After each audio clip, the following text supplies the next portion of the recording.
Oui, bonjour et bienvenue à tous dans ce nouveau tips, trucs et astuces donc avec Blender et on va voir comment faire par exemple une sorte de tapis de LED ou de sol avec des LED. Et là, moi j'ai pris des différentes couleurs de LED. On pourrait mettre les mêmes couleurs de LED, mais voilà, c'était pour voir ce que ça donne. Et donc on va voir ça. Comment faire pour créer ça de manière très rapide. Alors j'ouvre un nouveau fichier général. Voilà. Et je peux laisser les petits cubes comme ça, je vais laisser les petits cubes. Alors je vais descendre ça, ça va me faire un LED. Ça, je vais faire un LED à partir de là. Donc la matière que je veux lui mettre, ce sera non pas celle-ci. Alors je vais enlever ce matériau, je vais faire nouveau et je vais faire ici, au lieu de faire Principet BSDF, je vais faire tiens, il est plus haut, donc c'est émission, d'accord? Et donc à émission, je vais prendre une petite couleur comme ça, et l'émission, je vais augmenter, et je vais prendre le mode rendu tout de suite pour voir ce que ça donne. Donc vous voyez, ça donne un truc comme ça, voilà, l'émission, ça allume le LED, hein. Et on va tout de suite ici, dans les renders, cliquer sur Bloom. Donc vous voyez, le Bloom, ça active la sorte de brouillard autour de l'objet. Et vous avez le CNI, alors c'est la distance, hein, elle varie pas beaucoup là. Et là, vous avez la taille du bloom, hein. Sa couleur au bord. C'est vrai que ça peut changer ici si on rajoute. Voilà, ça peut changer ici la couleur du bloom. On va laisser blanc. Et l'intensité. Alors là, c'est voilà. Alors ça, voilà. Et le clamp, alors j'ai pas trop compris le clamp, alors si quelqu'un peut me dire, parce que j'ai pas été lire la notice, du coup la doc, et donc voilà, le clamp, moi je le laisse à la moitié comme ça. Alors maintenant on va faire une plaque, alors je fais Shift A et je mets une grille, Mesh, Grid.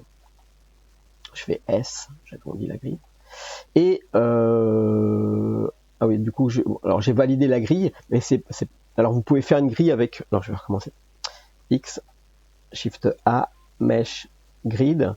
Et en bas ici, vous avez les paramètres de la grille. Alors, si par exemple vous faites 20 sur 20, tac, et là, maintenant, effectivement, vous allez avoir plus de vertex disponibles à l'intérieur. Donc là, je vais prendre une rayure de là jusqu'à ici, en sélection, avec le maintien de contrôle. Alors, je clique et je maintiens contrôle.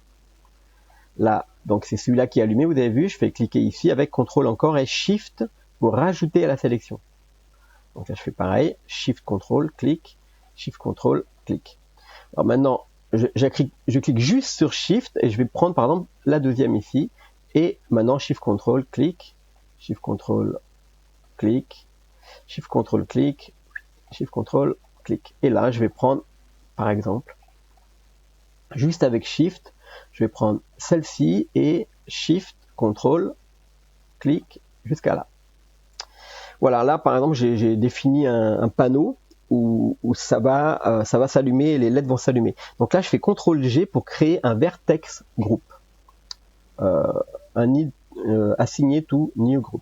Alors si vous regardez ici, là, vous avez le vertex group qui est créé ici.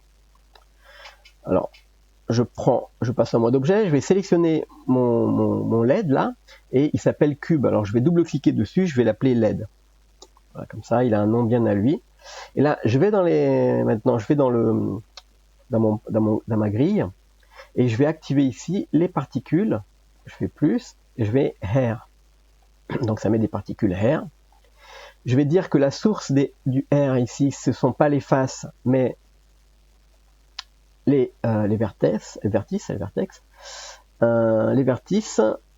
Ok, et le viewport display ici, je vais mettre le rendu ici, que ce soit un objet et l'objet. Soit je peux cliquer sur ça, aller piocher l'objet, soit ici je cherche l'objet LED, et voilà.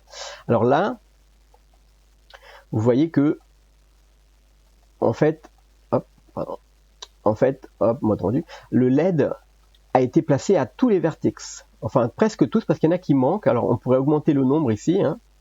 Voilà, ou diminuer, pour faire qu'ils s'allument ou ils s'éteignent. Ça peut être rigolo. Et ça peut être pour un bâtiment, par exemple, un immeuble, vous voyez les lumières qui s'allument, qui s'éteignent, etc. Et en fait, on a aussi la possibilité de demander à ce qu'il s'allume uniquement sur le vertex group. Donc on va tout en bas, dans les particules, ici, et on va aller dans vertex group, tout en bas ici, et on clique sur densité groupe. Et là, tadam! Donc voilà, alors s'il en manque comme ça, vous allez dans émission, le nombre, et vous augmentez un petit peu le nombre. Voilà, jusqu'à ce que ce soit voilà, ça soit mis partout. Alors là, on voit pas trop l'effet parce que ça brille beaucoup. Ce que je vais faire, c'est que je vais mettre une matière aussi à ma grille. Je fais new et je vais baisser un peu la matière de ma grille. Et je peux y mettre un miroir aussi, un petit peu de miroir. Pour ça, on va baisser le roughness. Alors sur cycle, ça suffit apparemment. Et on va augmenter la transmit ici. Et dans Eevee, vous êtes obligé ici d'aller dans les petits paramètres de l'appareil photo là et de cliquer sur Screen Reflection. Voilà, alors là ça se voit à peine, mais en fait il y a un petit reflet. Voilà. Alors si maintenant on veut déplacer les LED sur la hauteur de notre objet, on va en mode édition et on fait GY et on déplace dans le sens des Y, parce que bizarrement, les particules par rapport aux objets dupliqués, c'est sur les Y. Voilà. Et si vous voulez agrandir ou diminuer, soit vous allez dans le LED en édition, soit vous pouvez aussi, ce qui est bien avec en allant dans le LED, c'est que vous pouvez changer la forme, et vous pouvez aussi aller dans les particules et changer la hauteur. Ici, ça change la taille aussi également. Donc voilà, alors là, hop, je vais passer en mode preview comme ça. J'agrandis un peu. J'agrandis un peu. Et voilà. Tadam! Donc c'était le petit panneau de LED. Alors c'est vrai que si on éteint un peu la lumière autour, donc je baisse un peu la lumière autour, on a un truc plus voilà, plus sympa. Et pareil ici au niveau de la réflexion, on peut changer le mode de réflexion ici dans Screen Space Reflection. Alors là il y a le roux, laissez-moi voir où est-ce que c'est exactement. Fade, clamp. Alors, je sais qu'il y avait. Voilà, c'est ici. Voilà, le thickness, on peut baisser un petit peu parce que sinon ça fait bizarre, hein, le trait. Alors là, ça fait juste le reflet ici. Voilà. Alors après, là, il n'a pas besoin de ça. Et le clamp, voilà, on peut baisser, diminuer le clamp pour avoir le reflet aussi qui s'allume dans la réflexion. Voilà, c'est tout pour ce mini tips, hein. J'espère que ça vous a aidé. Alors là, du coup, j'ai trop déplacé mon objet là. Alors je vais reprendre le LED, je vais repasser en mode édition ici. Je vais faire A, G, Y. Alors là, on peut baisser jusqu'à toucher le plateau de LED. Voilà. J'espère que ce mini tip vous a plu. Sinon, si vous avez d'autres tips ou si vous avez une autre manière de le faire, moi je suis preneur. Voilà. Et si vous avez d'autres types à proposer, à demander, si vous avez des questions, eh bien j'ai créé un salon Discord.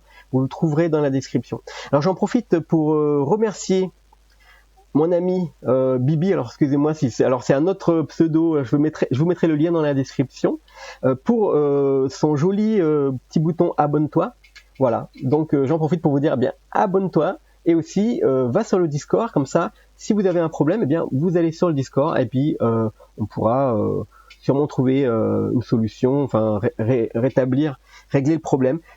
Et n'oubliez pas que vous avez toujours le blenderclan.org, donc pour poser vos wipes, vos work in progress, c'est-à-dire vos ateliers en progression. Vous pouvez poser des questions également et trouver beaucoup de réponses parce que c'est un vrai forum. Donc on a vraiment moyen de faire sa propre entrée, de poser sa question dans une entrée. C'est beaucoup plus pratique et beaucoup plus flexible.